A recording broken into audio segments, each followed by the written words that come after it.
प्रत्यूष, चंदन जुड़े हुए हैं, पूनम, रूपा, केबी, सुनील, आशीष, अभिनव बोले नमस्ते सर। नमस्ते अभिनव। चंदन मैं अच्छा हूँ, आप लोग कैसे हो? मुकेश, शिवनंदन, शिवम,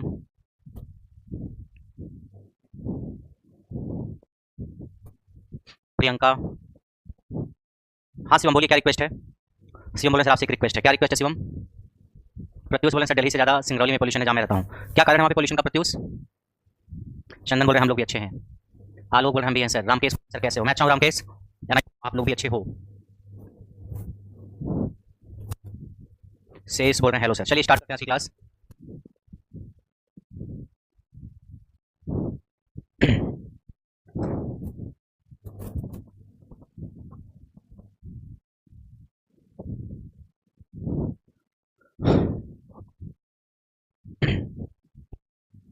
चलिए आज हम चर्चा करते हैं कोर लॉस की। कोर लॉस, या जिसको आप बोलते हो आयरन लॉस, या इसे हम बोलते हैं नो लोड लॉस, या इसे हम बोलते हैं कांस्टेंट लॉस, या इसे आप बोलते हो मैग्नेटिक लॉस।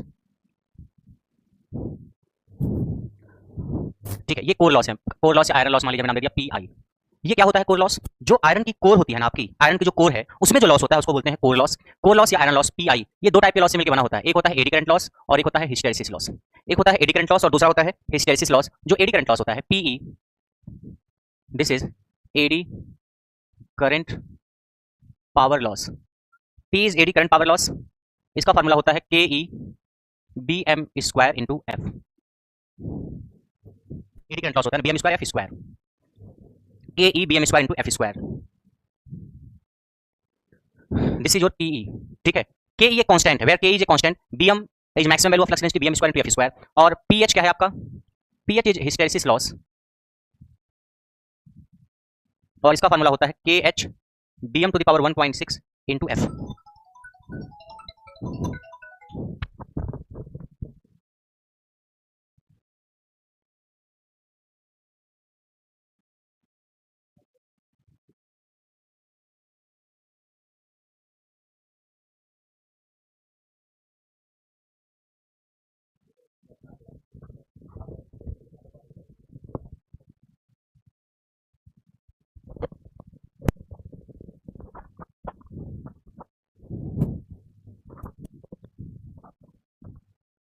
हाँ थिकनेस भी होती है, थिकनेस को मैंने कांस्टेंट इंक्लूड कर लिया है। ये जो के ई है ना या के एच, ये थिकनेस वाले टर्म्स को भी आपने शामिल किया हुआ है। ये के एच के अंदर थिकनेस भी है, K H B M to the power 1.6 into F. ये है आपका हिस्टेरिसिस लॉस। हिस्टेरिसिस लॉस कितना है, एडी करंट लॉस कितना है? This is equation 1 and this is equation 2। अब बात आती है वेयर इज एफ। एफ क्या है? एफ आपकी सप्लाई फ्रीक्वेंसी है, where F is supply frequency, F is supply frequency. B M क्या है? B M is maximum value of flux density, B M is maximum value of flux density. ठीक है, और B M की value होती है आपकी 5m upon A, maximum flux upon area. Maximum flux upon area that is maximum value of flux density. और five क्या है? बीएम ये होगा आपका, बी होता है 5 अपॉन ए तो बीएम होगा 5 upon A, where 5m is maximum value of flux, where 5m is maximum value of flux. पढ़ लिया शिवम, पढ़ लिया रिक्वेस्ट आपका। 5m is maximum value of flux. तो बीएम क्या है? बी होता है 5 upon A, maximum value of flux density is maximum value of flux upon area. ठीक है, 5m is maximum value of flux. अरे जो होता है ना 5 equal to 5m sin omega T, 5 होता है 5m sin ओमेगा टी, 5 होता है 5m sin ओमेगा टी। यहाँ जो 5m है this is maximum value of flux. Maximum value of flux को एरिया से डिवाइड करोगे, maximum value of flux density मिलेगी आपको। और के ई और के एच कांस्टेंट है, के ई एंड के एच आर कांस्टेंट, के ई एंड के एच आर कांस्टेंट। तो अगर हम यहाँ से देखें नॉर्मली तो आप देख सकते हो एडी करंट पावर लॉस जो होता है it is directly proportional to F square, और हिस्टेरिसिस पावर लॉस जो होता है this is directly proportional to F. यहाँ से अगर हम दोनों को कांस्टेंट मान लें तो P is directly proportional to F square और P H is directly proportional to F. ठीक है, where F is supply frequency लिखा हुआ है।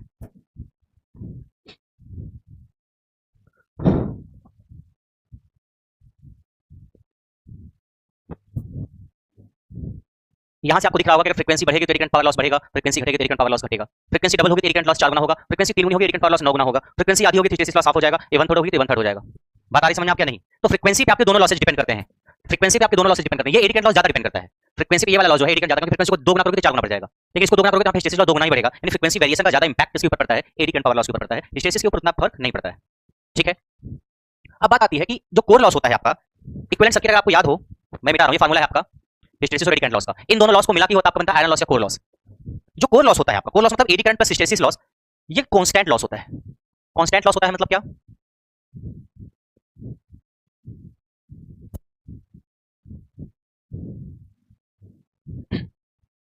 देखिए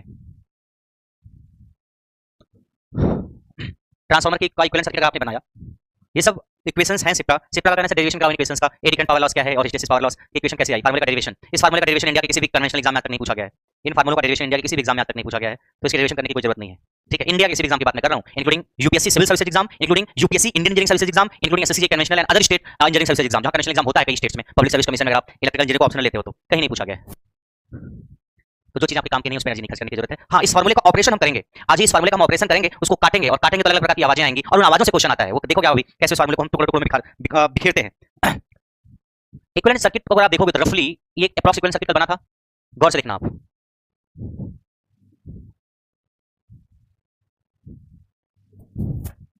ये अप्रॉक्सीमेट इक्विवेलेंट सर्किट बना है। This is supply voltage V, this is supply voltage V, this is your current I, this is V, this is I1, इधर जो करंट गई that current is I2 dash, इधर जो करंट गई that current is I2 dash, इधर जो current गई that current is I0, इधर जो करंट गई दैट इज IE, इधर जो करंट गई that current is IM, this resistance is RI, this reactance is XM, load के क्रॉस जो वोल्टेज होगा this voltage is V2 dash.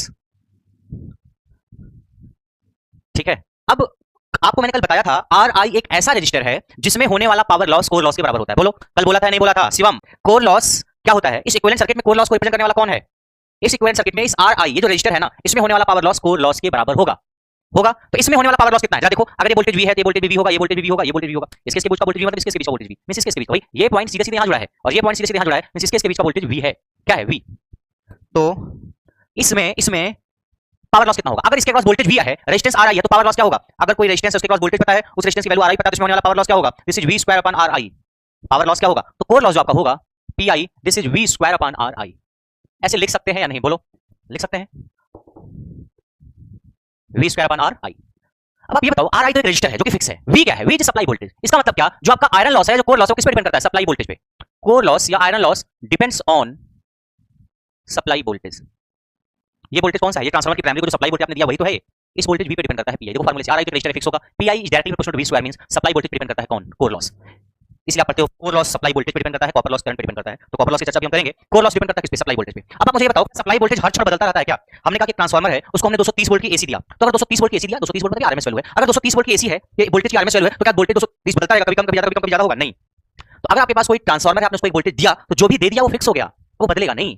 कुछ लोग ऐसा सोच रहे हैं सर एसी है तो बदलेगा ही। अरे एसी का तो नेचर ही बदलना, बट उस बदलने वाले एसी वोल्टेज की आरएमएस वैल्यू तो फिक्स होती है ना। आरएमएस वैल्यू होती है मैक्सिमम वैल्यू अपॉन √2, तो मैक्सिमम वैल्यू फिक्स है तो मैक्सिमम अपॉन √2 इज आरएमएस भी फिक्स होगा। तो कोई भी एसी वोल्टेज है, तो अगर उसके लिए आरएमएस का 240, तो 240 फिक्स है। तो अगर हमने कहा ट्रांसफार्मर को हमने कुछ एसी वोल्टेज दिया 240, तो 240 वोल्ट क्या हो गया? फिक्स। वैसा तो 240 दिया, उसमें 250 दे देंगे, उसमें 300 दे देंगे, नहीं। जो भी वोल्टेज आपने दिया वो वोल्टेज क्या हो गया? फिक्स। तो अगर आपने जो भी वोल्टेज यहां पे दिया दैट वोल्टेज इज फिक्स्ड, ये वोल्टेज कांस्टेंट है। तो अगर वोल्टेज कांस्टेंट है V, तो PI भी क्या होगा? कांस्टेंट। इसका मतलब कोर लॉस जो होता है आपका एक कांस्टेंट लॉस होता है। क्या होता है? Constant loss. Core loss is also called constant loss. Core loss is also called constant loss. Core loss is also called constant loss because core loss is also called constant loss because supply voltage is constant. Because ये लिख दिया मैंने, because core loss depends on supply voltage and supply voltage is constant and supply voltage is constant. Because core loss depends on supply voltage and supply voltage is constant. बात समझ में आई? इसलिए हम core loss को क्या बोलते हैं? इसलिए हम कोर लॉस को क्या बोलते हैं? Constant loss. बात समझ में आई? Why core loss is called constant loss. दूसरी चीज, ट्रांसफार्मर की जो कोर है, ये कोर जो है ट्रांसफार्मर की, इस कोर में हो रहा है आपका कोर लॉस। इस पे एक वाइंडिंग लपेटी, इस पे एक वाइंडिंग लपेटी, यहाँ पे सप्लाई दे दिया, एसी वोल्टेज दे दिया, और यहाँ पे एक लोड कनेक्टेड है। आपने यहाँ पे लोड नहीं लगाया है, तब मान लीजिए कुछ कोर लॉस हो रहा है। आपने लोड लगा दिया, तो लोड लगाने के बाद भी कोर लॉस उतना होगा। आपने फुल लोड लगाया है, तब जितना कोर लॉस है, आपने फुल लोड का हाफ लोड लगाया है तो भी उतना ही कोर लॉस होगा। आपने 1/3 फुल लोड लगाया तो भी उतना ही कोर लॉस होगा। जो कोर लॉस होता है ना, ये लोड पे डिपेंड नहीं करता है। लोड पे डिपेंड नहीं करता है, मींस ट्रांसफार्मर पे लोड ना हो तो भी कोर लॉस होगा, ट्रांसफार्मर पे फुल लोड हो या फुल लोड का आधा लोड हो, फुल लोड का 1/3 लोड हो, ऐसा भी लोड कनेक्टेड हो, इन सारे लोड्स का कोर लॉस के ऊपर कोई फर्क नहीं पड़ता है। लोड वेरिएशन का फर्क पड़ेगा तो देखेंगे हम, कॉपर लॉस के ऊपर पड़ेगा, कोर लॉस के ऊपर कोई फर्क नहीं पड़ेगा। तो कोर लॉस जो आपका होता है, core loss does not depend on load. Load का मतलब लोड करंट। भाई ये ऑब्वियस सी बात है, अगर आप लोड अलग अलग लगाओगे, बदलोगे, लोड में जाने वाली करंट भी बदलेगी। तो core loss does not depend on load या ब्रैकेट में load current. Core loss does not depend on load या ब्रैकेट में लोड करंट। ठीक है। दूसरा, core loss is present at no load also. Core loss जो आपका है नो लोड पे भी प्रेजेंट होता है, इसलिए इसको क्या बोलते हैं? that's why that's why it is called that's why it is called core loss is present at no load also, that's why it is called no load loss also. बोलिए,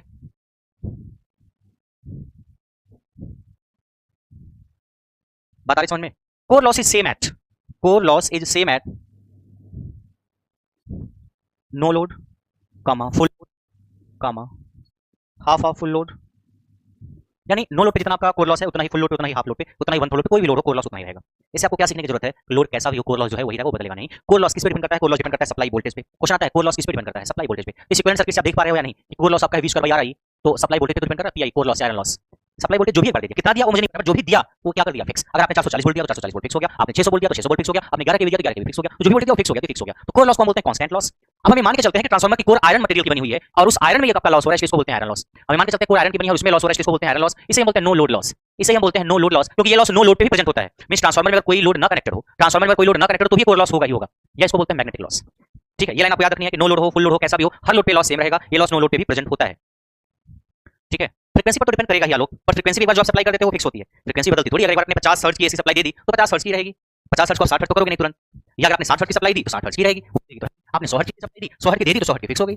जो भी लगाओगे कम ज्यादा वो लगा के फिक्स तो कर दोगे फिर।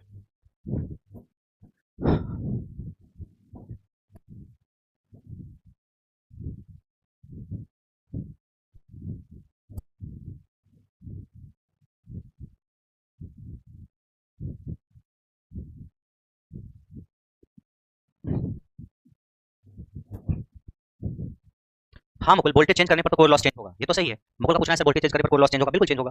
बट वोल्टेज आप चेंज कहाँ करते हो भाई? मान लो ट्रांसफार्मर है, मान लो आपने क्या सप्लाई वोल्टेज लगाना चाहते हो, लगा दो जो मर्जी आए, लगा दो। 33 केवी की सप्लाई देना चाहते हो दे दो। अब 33 केवी दे दिया तो जो भी कोर लॉस होगा वो फिक्स होगा। ऐसा तो 33 केवी के बैठे भी कोर लॉस कुछ और 10 मिनट बाद कुछ और हो जाएगा, 15 मिनट बाद कुछ और हो जाएगा, नहीं। अब कोर लॉस को मिनिमाइज कैसे कर सकते हो आप? How you can minimise core loss? देखिए, कोर लॉस दो टाइप का होता है। एक होता है आपका हिस्टेरिसिस लॉस और एक होता है एडी करंट लॉस।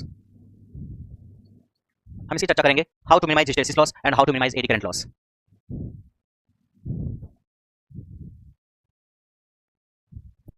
देखिए,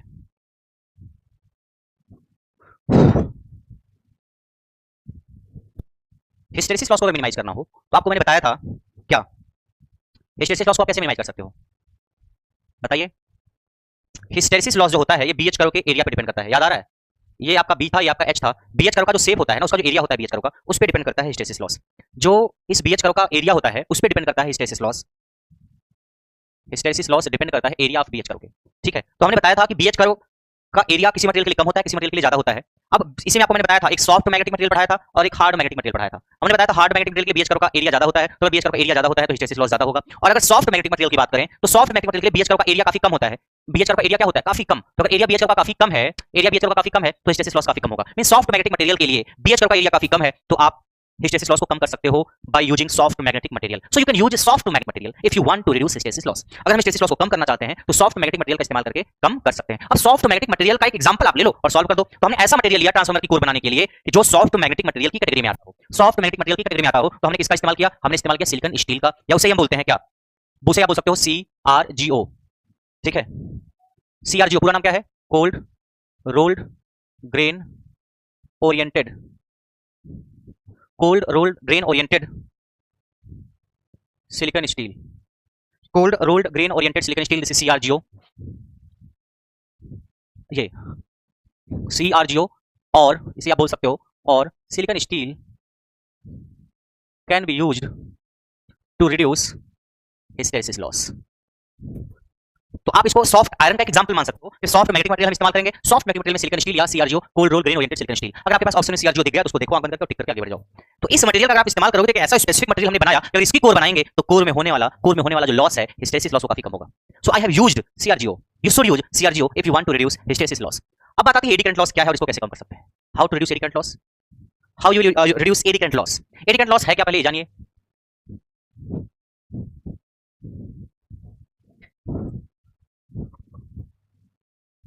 क्या है एडी करंट लॉस?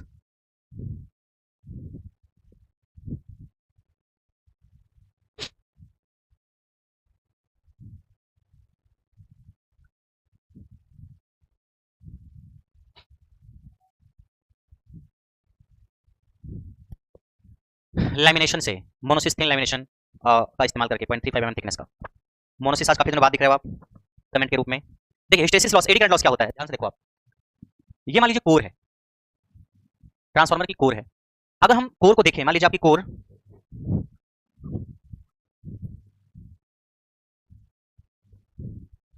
ये मान लीजिए ट्रांसफार्मर की कोर है। ये क्या है ट्रांसफार्मर की कोर? ये इस कोर में हमने यहां पे एक वायरिंग लपेट दी ऐसे, और यहां पे एक वायरिंग लपेट दी ऐसे, वायरिंग लपेट दी हमने कोर है। अब जब आप एसी सप्लाई यहां पे दोगे, एसी सप्लाई आप दोगे तो करंट जाएगी, और जब करंट आएगी तो फ्लक्स आएगा, और जब फ्लक्स आएगा तो उसे ईएमएफ आएगा। तो वाइंडिंग में तो ईएमएफ आता है, वाइंडिंग में तो ईएमएफ आता है, थोड़ा बहुत ईएमएफ ट्रांसफार्मर की कोर में भी आ जाता है, थोड़ा बहुत ईएमएफ ट्रांसफार्मर की कोर में भी आ जाता है। भाई देखो ट्रांसफार्मर की वाइंडिंग जो है, इसमें करंट गई तो फ्लक्स आया, वेरिएबल फ्लक्स आ तो ईएमएफ आ गया, ईएमएफ वाइंडिंग में तो आता है, थोड़ा बहुत ईएमएफ ट्रांसफार्मर की कोर में भी आ जाता है। अब जैसे कोर है आपकी, ये फ्रंट व्यू है, इस कोर को हमने ऐसे घुमा दिया, इस कोर को ऐसे घुमा दिया। अब ये वाला जो साइड व्यू है उसको मैं यहां बनाया है, दिस इज साइड व्यू, ये फ्रंट व्यू नहीं बनाया मैंने। कोर थोड़ी मोटी तो होगी ना भाई, एक पेपर है पतला, ऐसे आप करोगे तो इतनी मोटी कोर है, ये वाला भी हमने बनाया है। यहाँ पे एक वोल्टेज डेवलप हो गया कोर के अंदर प्लस माइनस, मान लीजिए, जो कि नहीं चाहते हैं कोर के अंदर वोल्टेज डेवलप हो, हम तो ये चाहते हैं कि जो वोल्टेज डेवलप हो रहा है वाइंडिंग के क्रॉस डेवलप हो। ठीक, हम नहीं चाहते कोर में वोल्टेज डेवलप हो। तो कोर में जो वोल्टेज आ गया प्लस माइनस, तो अगर वोल्टेज आ गया तो करंट प्लस से माइनस की तरफ फ्लो करती है, ये करंट प्लस से माइनस की तरफ फ्लो करती है। और जो करंट फ्लो करती है ना, इस करंट को आप बोल सकते हो एडी करंट। ये करंट जो फ्लो करती है इस करंट को हम बोलते हैं एडी करंट। और जब एडी करंट फ्लो करेगी यहां से यहां तक, तो इसमें कुछ पावर का लॉस भी होगा, इसमें कुछ पावर का लॉस भी होगा, और जो पावर का लॉस होता है उसको बोलते हैं एडी करंट पावर लॉस। क्या बोलते हैं? AD current power loss. बात समझ आ रही? ये ट्रांसफार्मर की जो कोर है उसमें कुछ वोल्टेज आ गया प्लस माइनस, अब प्लस से माइनस की तरफ करंट फ्लो करेगी, this circulating current is called eddy current. Current core में फ्लो कर रही है, ये सब मैं नहीं पता, मैं तो चाह रहा हूं कि प्राइमरी वाइंडिंग में करंट आए, कोर से फ्लक्स होते हुए सेकेंडरी तक जाए। कोर का फ्लक्स को पास करना, करंट क्यों आएगी भाई कोर में? बट यहाँ कोर में करंट आ गई, और इस कोर में जब करंट फ्लो करेगी तो थोड़ा बहुत तो पावर का लॉस होगा कोर में पावर का लॉस होगा नहीं होगा? बोलो। उस पावर लॉस को इस करंट फ्लो की वजह से जो होता है उसको बोलते हैं एडी करंट पावर लॉस। और एडी करंट पावर लॉस का फार्मूला देखोगे तो आप क्या लिख सकते हो? कोर के रेजिस्टेंस को हम आर मान लें, और सप्लाई वोल्टेज जो आपने दिया ट्रांसफार्मर को उसको भी मान लें, तो वी स्क्वायर अपान आर होगा नहीं। एडी करंट पावर लॉस का फार्मूला हो जाएगा P is V square by R, जहां V क्या है? सप्लाई वोल्टेज जो आपने दिया है ट्रांसफार्मर की वाइंडिंग को, और R क्या है? कोर का रेजिस्टेंस एक तरीके से। बात समझ आ रही है? R क्या है? कोर का रेजिस्टेंस। अब एडी करंट पावर लॉस को आप कैसे मिनिमाइज कर सकते हो? How you can minimise it? Eddy current power loss को कम करना है तो कैसे कम कर सकते हो? वोल्टेज तो देखो कम नहीं कर सकते, जो वोल्टेज देना है वो तो देना पड़ेगा, तो आप एक काम कर सकते हो, रेजिस्टेंस बढ़ा दो। एडी करंट पावर लॉस को आप कम कैसे कर सकते हो? रेजिस्टेंस बढ़ा करके। और रेजिस्टेंस कैसे बढ़ा सकते हो आप? आपने क्या किया, ये जो कोर थी आपकी, इस कोर को, जैसे मान लीजिए आपके ट्रांसफार्मर की कोर का साइड व्यू है, ये मान लो फ्रंट व्यू है, ध्यान से देखो, ये मान लो ट्रांसफार्मर का फ्रंट व्यू है, आपने इसको घुमाया, जहां यहाँ पे वाइंडिंग लगी हुई है, ये साइड व्यू है, साइड व्यू मैंने बनाया आपके सामने, ये प्लस है माइनस है। तो हमने क्या किया, अब एक अकेली कोर न लेकर के, एक मोटी सी अकेली कोर न लेकर के पतली पतली प्लेट्स का इस्तेमाल किया, और उन प्लेट्स के बीच में इंसुलेशन कर दिया। देखो ऐसे कर दिया, ये प्लेट के बीच में इंसुलेशन कर दिया, पतला सा इंसुलेशन, पतला सा इंसुलेशन कर दिया। बात समझ आ रही? क्या कर दिया? पतला सा इंसुलेशन। ये इंसुलेशन है पतला सा, थिन लैमिनेशन, थिन लैमिनेशन या थिन इंसुलेशन, थिन लैमिनेशन या थिन इंसुलेशन। ठीक है, इससे क्या होगा? देखो इसका मतलब क्या है, यहाँ पे जो प्लस और माइनस वोल्टेज डेवलप हो रहा था, और जो करंट पहले बहुत आसानी से यहाँ से चली जा रही थी, अब बीच में इंसुलेशन होने से क्या होगा? बीच में इंसुलेशन होने से क्या होगा? जब करंट जाएगी तो इंसुलेशन में करंट नहीं यार, इंसुलेशन में नहीं जाऊंगी, फिर मान लो किसी तरीके से क्रॉस करके यहाँ तक आ गई, फिर बीच में इंसुलेशन करंट गया यार, बार बार बीच में इंसुलेशन आ जाता है, मैं नहीं जाऊंगी, फिर मान लो यहाँ तक आ गई, फिर यहाँ बीच में इंसुलेशन है, फिर यहाँ तक आई, तो अगर बीच में इंसुलेशन है तो करंट का मन कहेगा उसके रास्ते में इंसुलेशन बढ़ रहा है, तो करंट वापस घूम के चली जाएगी, वापस घूम के चली जाएगी का मतलब अगर करंट के रास्ते में इंसुलेशन ज्यादा आपने कर दिया है तो यहाँ से यहाँ करंट फ्लो होने की टेंडेंसी घटेगी, जितना ज्यादा इंसुलेशन होगा उतनी ही कम करंट फ्लो होगी। तो आपने क्या किया, आपने क्या किया, बीच में पतले पतले लैमिनेशन लगा दिए, पतला पतले इंसुलेशन कर दिए, जिससे यहाँ से जाने वाली करंट क्या हो गई? घट गई। पतले पतले लैमिनेशन लगाने से क्या हुआ? करंट के रास्ते का रेजिस्टेंस क्या हो गया? बढ़ गया। करंट के रास्ते का रेजिस्टेंस बढ़ेगा तो एडी करंट पावर लॉस घटेगा, करंट के रास्ते का रेजिस्टेंस बढ़ेगा तो एडी करंट पावर लॉस घटेगा, इसलिए हमने रेजिस्टेंस को क्या कर दिया? बढ़ा दिया। कैसे? By using thin lamination. इसका मतलब क्या है? इसका मतलब यह है कि जैसे आपकी कॉपी है, मान लो मेरे सामने कोई रजिस्टर नहीं दिख रहा है, अदरवाइज मैं समझाता आपको। आपकी कॉपी है तो ये कॉपी का फ्रंट व्यू है, ठीक है, फ्रंट व्यू। साइड व्यू को आप देखो, ये मान लो साइड व्यू है, तो अब जो ये कोर है, अकेली एक इतनी मोटी कोर नहीं लेते हैं, अकेली एक इतनी मोटी कोर नहीं लेते हैं, बल्कि कई सारी पतली पतली प्लेट्स लेते हैं और उनके बीच में इंसुलेशन करते हैं। मींस एक प्लेट ये लिया, फिर बीच में इंसुलेशन लगाया, फिर दूसरी प्लेट, फिर इंसुलेशन लगाया, तीसरी प्लेट, फिर इंसुलेशन लगाया, तो plate insulation, plate insulation, plate insulation. इससे क्या होता है? इससे क्या होता है? करंट जो जा रही है उसके रास्ते में रेजिस्टेंस बढ़ जाएगा, रेजिस्टेंस बढ़ जाएगा तो एडी करंट पावर लॉस घट जाएगा। बात आ रही, समझ नहीं आ रही है? तो आपने क्या किया, आपने थिन लैमिनेशन का इस्तेमाल किया, पतले पतले लैमिनेशन का, यानी एक अकेली ही मोटी सी कोर ना यूज करने के बजाय हमने कई पतली पतली प्लेट्स इस्तेमाल की और उनके बीच में थोड़ा थोड़ा इंसुलेशन कर दिया। राइट, कॉपी होती तो दिखाता, कॉपी दिख नहीं रही है। ये साइड व्यू बनाया मैंने, फ्रंट व्यू नहीं है ये। तो एडी करंट लॉस को आप कैसे कम कर सकते हो? एडी करंट लॉस को कम करना है तो AD current power loss can be reduced by AD current power loss can be reduced by using thin lamination. AD current power loss can be reduced by using thin lamination. Thin lamination कितनी thickness का रहता है? 0.35 mm की thickness का रहता है normally, यानी पतला पतला लैमिनेशन का इस्तेमाल करते हैं बीच बीच में, ठीक है।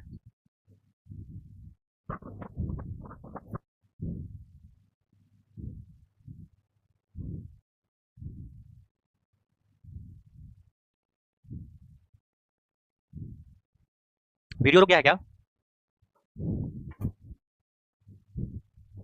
वीडियो चल रहा है या रुक गया है? आलोक का कमेंट रुक गया है। प्रियंका पहले रुका था।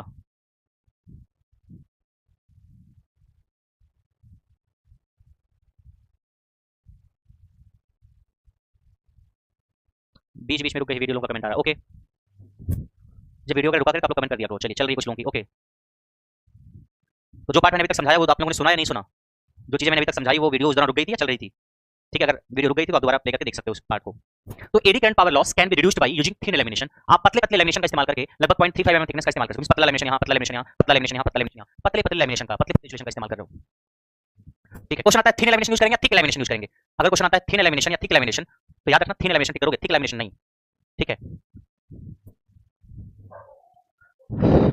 तो एडी करंट के लिए आप यूज करोगे थिन लैमिनेशन। अब एडी करंट और हिस्टेरेसिस दोनों को एक साथ कम करना है, आप इसको ऐसे लिख सकते हो, थिन लैमिनेशन silicon steel या CrGO, thin lamination of silicon steel is used to reduce core loss. Thin lamination of silicon steel is used to reduce core loss.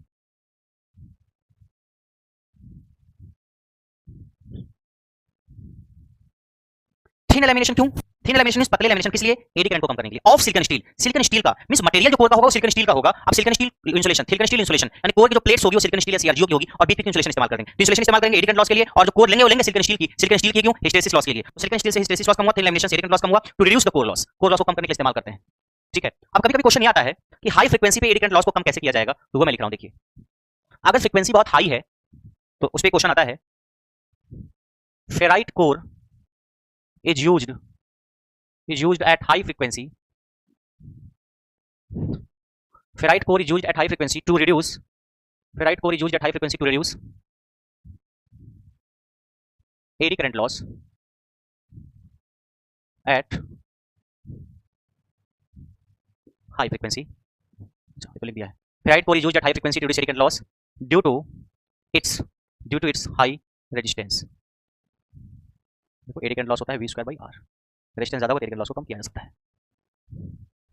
देखिए, मतलब क्या है ऐसा लिखने का? कहने का ये मतलब है कि अगर फ्रीक्वेंसी बहुत ज्यादा हो, मान लीजिए ट्रांसफार्मर की वो जो एसी सप्लाई आपने दी है उसकी फ्रीक्वेंसी बहुत ज्यादा है तो एडी करंट लॉस ज्यादा होगा नहीं। आपने आज देखा eddy current loss is directly proportional to F² और hysteresis loss is directly proportional to F। तो अगर फ्रीक्वेंसी बहुत ज्यादा है तो एडी करंट लॉस बहुत ज्यादा होगा। हिस्टेरेसिस उतना ज्यादा नहीं होगा क्योंकि ये F⁴ पे डिपेंड करता है, बट एडी F⁴ पे डिपेंड करता है। या फ्रीक्वेंसी को 50 हर्ट्ज से 100 हर्ट्ज कर दें, मान लीजिए बढ़ा के दें, तो एडी करंट लॉस 4 गुना 50 से 100 होने पे frequency develop AD current loss 4 गुना बढ़ जाएगा, बहुत ज्यादा हो जाएगा। तो अगर आपको कभी ट्रांसफार्मर को बहुत ज्यादा हाई फ्रीक्वेंसी की सप्लाई के लिए यूज करना है मान लीजिए, तो एडी करंट पावर लॉस बहुत बढ़ जाएगा। और जब एडी करंट पावर लॉस बहुत बढ़ जाएगा हाई फ्रीक्वेंसी पे तो सिर्फ थिन लैमिनेशन से काम नहीं चलेगा कि पतले पतले इंसुलेशन लगा दोगे एडी करंट लॉस घट जाएगा, नहीं। फिर उस केस में आपको एक स्पेशल टाइप के मटेरियल की कोर लेनी पड़ेगी। उस केस में आपको जो कोर का मटेरियल लेना पड़ेगा वो एक स्पेशल टाइप का लेना पड़ेगा और वो होता है फेराइट कोर। फेराइट कोर का हम इस्तेमाल करेंगे हाई फ्रीक्वेंसी पे। क्यों इस्तेमाल करेंगे? हाई फ्रीक्वेंसी पे एडी करंट लॉस बहुत ज्यादा होता है। ठीक है, तो एडी करंट लॉस बहुत ज्यादा है तो उसको कम करने के लिए हमने फेराइट कोर का इस्तेमाल किया। It used at high frequency to reduce eddy current loss. Eddy current loss कम कैसे होगा फेराइट कोर से? क्या खासियत होती है? फेराइट कोर का रेजिस्टेंस ज्यादा होता है। अगर फेराइट कोर का रेजिस्टेंस नेचुरली थोड़ा सा ज्यादा है तो एडी करंट लॉस क्या होगा? कम। रेजिस्टेंस ज्यादा तो एडी करंट लॉस कम। तो ferrite core is used at high frequency to reduce eddy current loss due to its high resistance. Question में पूछा गया है कि हाई फ्रीक्वेंसी पे एडी करंट लॉस को कम करने के लिए किसका इस्तेमाल करते हैं, तो आपका आंसर होना चाहिए फेराइट कोर का। फिर क्वेश्चन पूछा गया है हाई फ्रीक्वेंसी पे ही फेराइट कोर का इस्तेमाल करते हैं या हाई फ्रीक्वेंसी पे फेराइट कोर का इस्तेमाल करते हैं एडी करंट लॉस को कम करने के लिए? क्यों फेराइट कोर का इस्तेमाल हम हाई फ्रीक्वेंसी पे करते हैं एडी करंट लॉस को कम करने के लिए? तो उसका आंसर होता है लो रेजिस्टेंस हाई रेजिस्टेंस करके आप टिक टू हाई रेजिस्टेंस। एक फेराइट कोर का रेजिस्टेंस ज्यादा होता है जिसकी वजह से एडी करंट पावर लॉस कम होता है, तो आपका आंसर होना चाहिए फेराइट कोर का रेजिस्टेंस ज्यादा होता है। पूछा गया एग्जाम में कि हाई फ्रीक्वेंसी पे एडी करंट लॉस को कम करने के लिए फेराइट कोर का इस्तेमाल करते हैं क्योंकि पहला ऑप्शन इसका रेजिस्टेंस ज्यादा होता है, दूसरा इसका रेजिस्टेंस कम होता है, तीसरा इसका रेजिस्टेंस मीडियम रेंज में होता है। क्या होगा? इसका रेजिस्टेंस ज्यादा होता है ड्यू टू हाई रेजिस्टेंस। ये लिखा है due to its high resistance means high resistance of ferrite core. बोलिए यहां तक कोई डाउट है तो?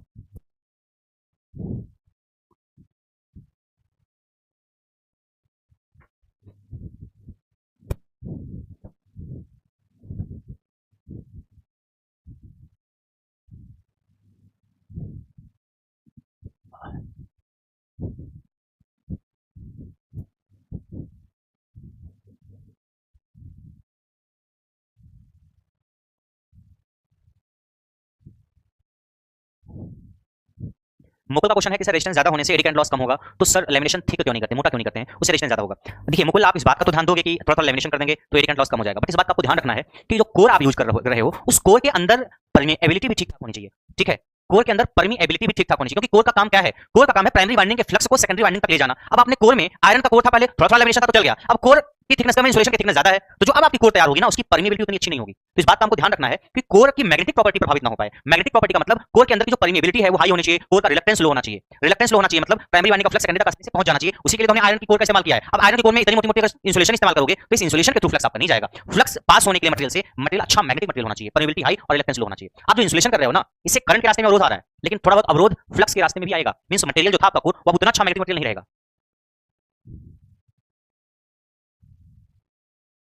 सुजीत एडी करंट पढ़ा दिया है, आप अभी आए हो वीडियो को बैक करके देखना। केवीओ फार्मूला होता है पावर में 1.6 प्रैक्टिकल वैल्यूज है, 1.6 जो है वो प्रैक्टिकल वैल्यूज है, उसको याद रखना है आपको।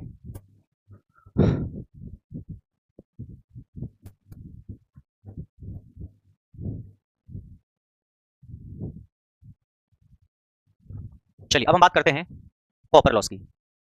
कॉपर लॉस और आई स्क्वायर आर लॉस और variable loss, PCU. Copper loss, I square R loss या वेरिएबल लॉस, ठीक है। फेरोमैग्नेटिक मटेरियल होता है सबसे अच्छा मैग्नेटिक मटेरियल अगर आप यूज करना चाहो जंग, ठीक है। जंग बहादुर ने क्वेश्चन कल कोई पूछा था बैंडविड्थ का। बैंडविड्थ सीरीज सर्किट में R/L होती है, यही तो होती है। तो अगर आप इसको बढ़ाओगे तो बैंडविड्थ घटेगी, जंग बहादुर यही तो होगा।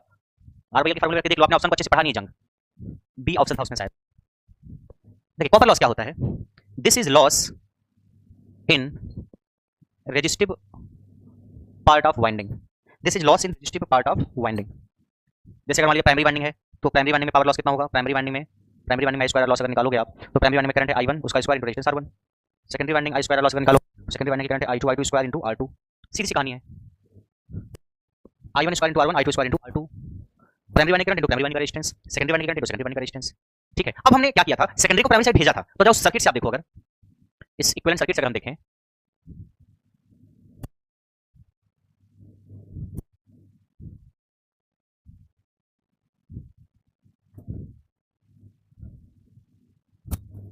दिस इज लोड, ये रेशियो क्या था R1 plus R2 dash and this reactance is X1 plus X2 dash, this is your supply voltage.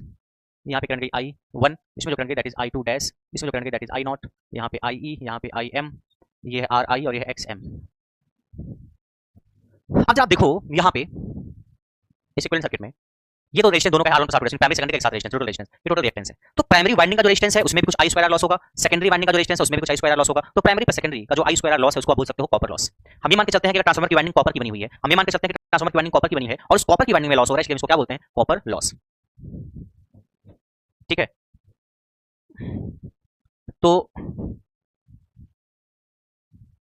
इसमें जो लॉस होगा ना वो क्या होगा कॉपर लॉस। तो क्या लिखो कॉपर लॉस, क्या लिखोगे आप, पीसीयू। कॉपर लॉस क्या होगा, इसमें जाने वाली करंट इक्विवेलेंट सर्किट के हिसाब से I2 डैश है तो I2 डैश का स्क्वायर, और ये रेजिस्टेंस क्या है, टोटल रेजिस्टेंस ये तो है R1 plus R2 dash, equivalent circuit के हिसाब से तो नॉर्मली लिख दिया प्राइमरी में सेकेंडरी में, बट हमने सेकेंडरी को प्राइमरी साइड रिफर किया था तो पीसीयू क्या होगा I2 dash square into R1 plus R2 dash, this is copper loss, PCU is this square into R1 plus R2 dash.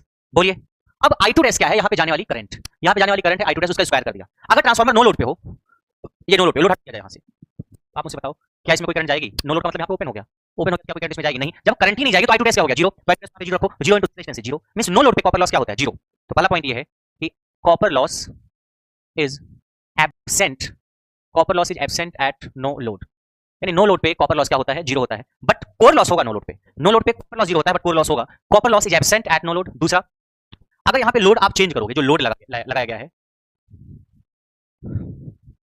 देखिए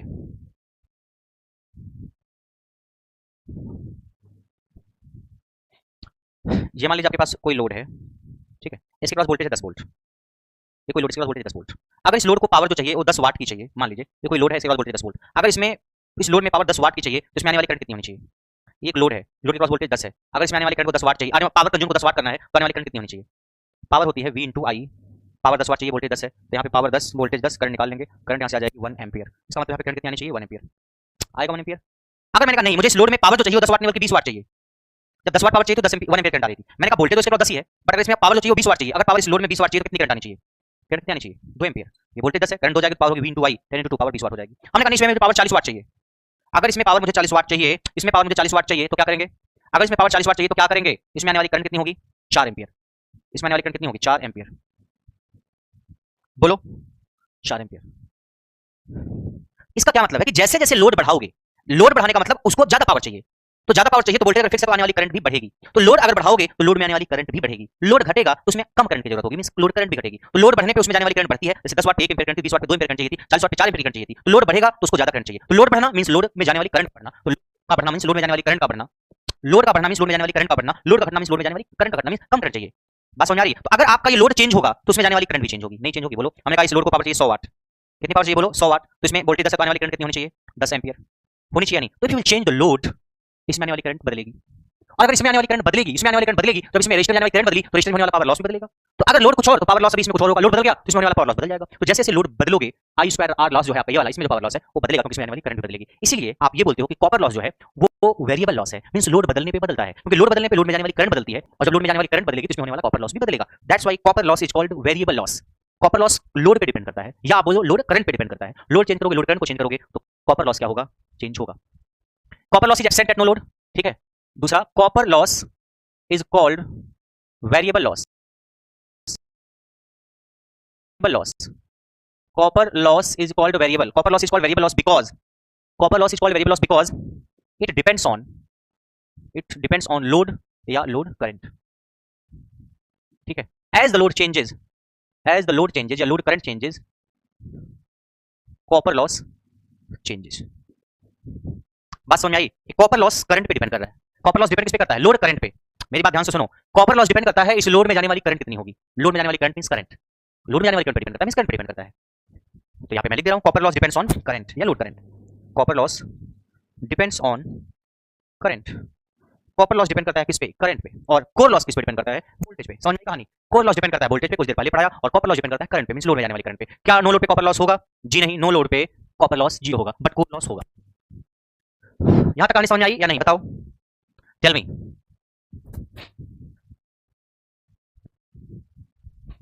जितने लोग देख रहे हैं जरा कमेंट करके बताइए यस या no. Alok yes sir, KB yes sir, Dinesh yes sir, मोनोसिस गॉट इट सर, मुकुल आ गया sir, Shivnandan all clear, Priyanka yes sir समझ में आ गया। और बाकी लोगों को सर, बाकी लोगों का कहना है सर मुंह नहीं खोलेंगे, आज हमने कुछ खाया नहीं है, करवा चौथ का व्रत है हमारा, सर एनर्जी नहीं वेस्ट करेंगे कमेंट करके। मुंह खोल दो चिंटू। चिंटू का नहीं सर, आज हमने करवा चौथ का व्रत रखा है। प्रियंका, आदर्श, विकी, सिप्रा, सुजीत, मुकेश, रामकेश, चंदन का कहना है समझ में आ गया। आशीष और दिनेश, दिनेश का कहना है सर हमारा कोई व्रत नहीं है। जंग बहादुर का भी कमेंट आ गया। शशांक बोल रहे हैं ओके सर, ओके। जंग व्रत नहीं रखा आपने आज करवा चौथ का? जंग बहादुर करवा चौथ का व्रत,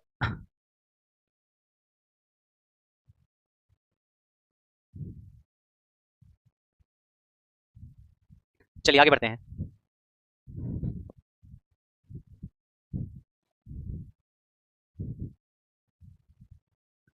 प्रियंका का कहना है यस सर, और बाकी लोगों का मौन व्रत है, लगता तो यही है देख के।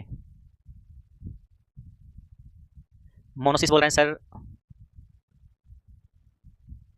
मोनोसिस का कहना है सर बबली रखेगी व्रत चिंटू के लिए। नहीं, बबली तो रखेगी, एक्शन रिएक्शन लॉ को फॉलो करते हुए आप भी रख सकते हो। जंग बहादुर बोल रहे हैं करवा चौथ का व्रत तो लेडीज रखती हैं। जंग बहादुर करवा चौथ का व्रत, करवा चौथ का व्रत लेडीज तो रखती हैं, लेकिन अगर आप साथ में आप उनके करवा चौथ का व्रत खुद भी रख लो तो इसका एक मैजिकल इंपैक्ट पड़ेगा आपकी लाइफ में।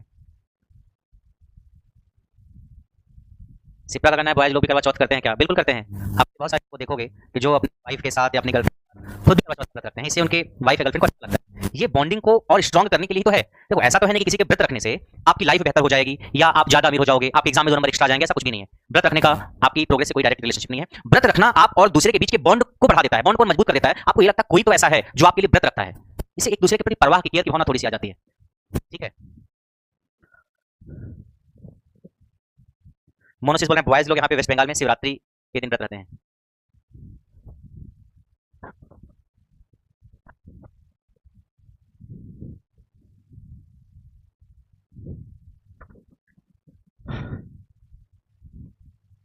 आलोक का बोलना है सर आप करते हैं करवा चौथ का व्रत? नहीं, मेरा कोई करवा चौथ व्रत नहीं आलोक, मैं करवा चौथ का व्रत नहीं रखता हूँ। सुजीत का कहना है कोफिशिएंट ऑफ कपलिंग 1 हो जाता है व्रत रखने पर। ये सही कर सकते हो आप। देखिए the whole game in the life is just the mind game. अगर आप शाम को घर पे जाओ और आपको लगे कि कोई आपके लिए व्रत रखा है, सुबह से पानी नहीं पिया है, कुछ खाया नहीं, जो भी होता है उस व्रत में, तो आपको एक अलग सी फीलिंग आएगी कि सामने वाला आपकी परवाह करता है, तो आप भी उसकी परवाह करना स्टार्ट कर देते हो, तो दोनों के बीच की अंडरस्टैंडिंग रिलेशनशिप थोड़ी सी बेहतर हो जाती है, इसीलिए इन सारी चीजों को डाला गया है। सिप्रा का कहना है शादी से पहले करवा चौथ रखा जाता है। यस, लोग शादी से पहले भी रखते हैं, शादी के बाद भी रखते हैं। चलिए आगे बढ़ते हैं।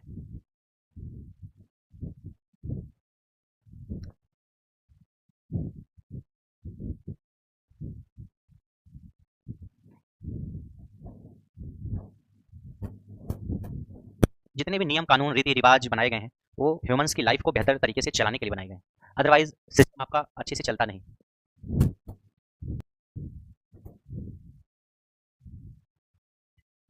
मोनोसिस बोल रहे हैं that's why it is called mutual love bonding. जंग बहादुर का मेरे पास कमेंट आया, आप यकीन नहीं करेंगे, हम रात में स्वप्न में आपके साथ पढ़ रहे हैं और आप बहुत ही अच्छे से हमको पढ़ा रहे हैं और बहुत ही सारी चीजें आपके साथ हुई जो कि कमेंट में बयान नहीं कर सकता। जंग बहादुर ऐसा क्या आपने देख लिया सपने में? जंग बहादुर का सपना आता है तो उसमें मैं आता हूं, जंग बहादुर ये अच्छे संकेत नहीं है। आपको जब सपना आए तो उसमें कोई और आना चाहिए, बालों को लहरा के थोड़ा सा शर्मा के। अगर आपके सपने में भी मैं आ रहा हूं तो ये अच्छी बात नहीं। जंग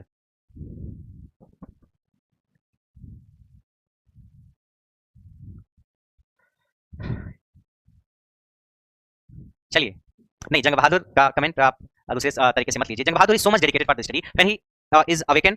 तो उस दौरान तो मैं उनको मिलता हूँ लाइव क्लास में, जब वो सो रहे होते हैं उस दौरान भी सपने में मशीन की क्लास या नेटवर्क थ्योरी की क्लास चलती है। इससे बस ये अंदाजा लगाया जा सकता है कि जंग बहादुर बिल्कुल डूब चुके हैं पढ़ाई में और कुछ इसका मतलब नहीं है। ठीक है, जंग बहादुर जो आदमी देखिए किसी चीज को बार बार सोचता है तो वही चीज उसके सपने में आती है। तो अगर जंग बहादुर बहुत ज्यादा डेडिकेटेड है एसएससी को लेकर, यूपीपीसी जेई को लेकर के, तो डेफिनेटली उनके सपने में चीजें होती होंगी। नेचुरल है, ये नेचुरल है। चलिए आगे बढ़ते हैं। अगर मान लीजिए ट्रांसफार्मर में हमने यहाँ पे एक लोड लगाया, क्या लगाया? एक लोड। ट्रांसफार्मर में हमने एक लोड लगाया, यहाँ पे रेटेड लोड लगाया। क्या लगाया? Rated load. रेटेड लोड का मतलब फुल लोड, जिस लोड के लिए ट्रांसफार्मर को डिजाइन किया गया है, जिस लोड के लिए ट्रांसफार्मर को डिजाइन किया गया है। ठीक है, ये यहाँ पे एक लोड लगाया गया है और एक कैसा लोड है? दिस इज फुल लोड या this is rated load. Rated load का मतलब इस लोड के लिए ही ट्रांसफार्मर को डिजाइन किया गया है, तो ये रेटेड लोड है। ठीक, इसमें जो करंट फ्लो होगी उस करंट को आप बोलोगे I2-FL। क्या बोलोगे आप? I2-FL। वैसे तो करंट इस ब्रांच की I2- है, बट यहाँ पे फुल लोड हमने लगाया तो जो करंट बहेगी इसमें होगी I2-FL। I2-FL is full load current. देखिए, I2-FL is full load current. इसका मतलब क्या? Current flowing when full load is connected here. और I2 क्या है? I2 कोई भी करंट है, एक्चुअल करंट, कोई भी करंट जो आपके लोड में फ्लो हो रही है, एक्चुअल करंट। अरे कहने का मतलब ये, अगर आप यहाँ पे फुल लोड लगाए तो जो करंट होगी I2-FL होगी, फुल लोड करंट। लेकिन लोड आपने फुल लोड नहीं लगाया, हाफ लोड लगाया, तो उस वक्त जो करंट फ्लो होगी I2-, आपने 1/4 का फुल लोड लगाया तो उस वक्त करंट फ्लो होगी I2-FL तो तभी फ्लो होगी जब आप पे रेटेड लोड लगेगा। तो I2 इज एक्चुअल करंट। आप ऐसे लिख सकते हो I2 बराबर x into I2-FL। I2 बराबर आप लिख सकते हो x into I2-FL where x is less than या मैक्सिमम 1। x की वैल्यू 1 से कम है, जहां x की वैल्यू 1 से कम है 1 के बराबर है ज्यादा से ज्यादा। ठीक है, अब x है क्या उसको देखो आप। Eight half of full load, eight half of full load का मतलब क्या है? Eight half of full load का मतलब है x की वैल्यू 1/2 होगी। Eight half of full load का मतलब है कि यहाँ पे जब फुल लोड कनेक्टेड था तो कुछ करंट फ्लो हो रही थी, दैट इज I2-FL। अब हमने फुल लोड को हटा करके यहाँ पे उसका आधा लोड लगा दिया तो आने वाली करंट क्या होगी? जो फुल लोड पे आ रही है उसकी आधी आएगी। आपको पता है कुछ देर पहले लोड चेंज होगा तो करंट चेंज होगी। That half of full load पे जो करंट होगी वो आधी होगी। x की वैल्यू 1/2, x की वैल्यू रखो तो क्या हो जाएगा? I2- हो जाएगा 1/2 ऑफ I2-FL। I2- हो जाएगा 1/2 of I2-FL at half of full load. At 1/4 of full load, at 1/4 of full load x की वैल्यू कितनी आ गई? 1/4। At 1/4 of full load x की वैल्यू कितनी आ गई? 1/4। तो I2 कितना हो जाएगा? 1/4 ऑफ I2-FL। बात आ रही समझ में? 1/4 फुल लोड का मतलब अब जो इसमें करंट जा रही होगी वो फुल लोड करंट की 1/4 जा रही होगी।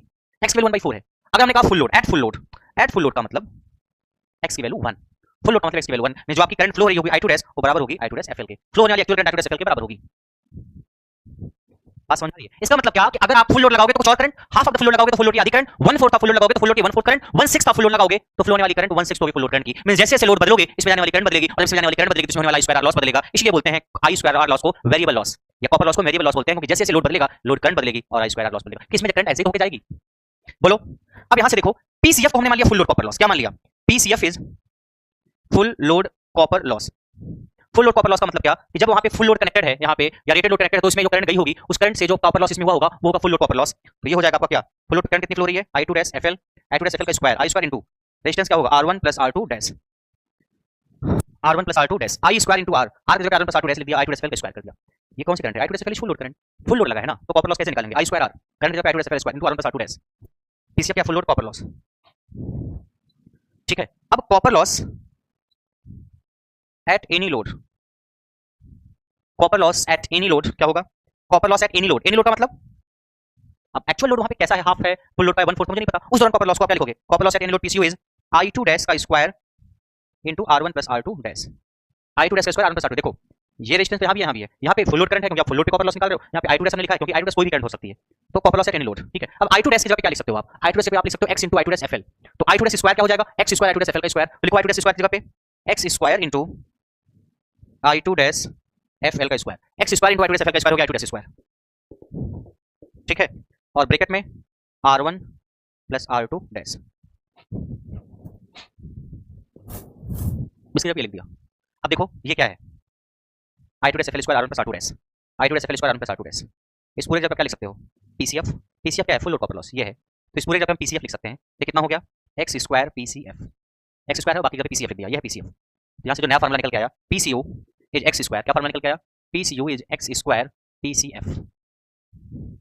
This formula is very very important. जहाँ पीसीएफ क्या है, copper loss at full load. Full load है, वहाँ पे फुल लोड लगा तो जो कॉपर लॉस है। पीसीयू क्या, copper loss at any load. PCU क्या, copper loss at any load means x value 1/2 रख दो, मींस तो जो पीसीयू निकालोगे कैसा होगा, copper loss at half of the full load. X value 1/3 रखो, फिर पीसीयू निकालो तो copper loss at 1/3 full load होगा। एक्स वैल्यू 1/5 रख के पीसीयू निकालोगे तो copper loss at 1/5 full load होगा। तो पीसीयू तो copper loss at any load है, उसके हिसाब से हमको पता रहेगा PCU full load copper loss है। Remember this formula.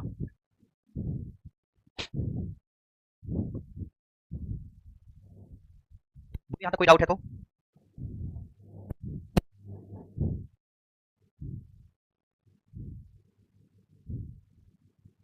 यहाँ तक कोई संदेह है?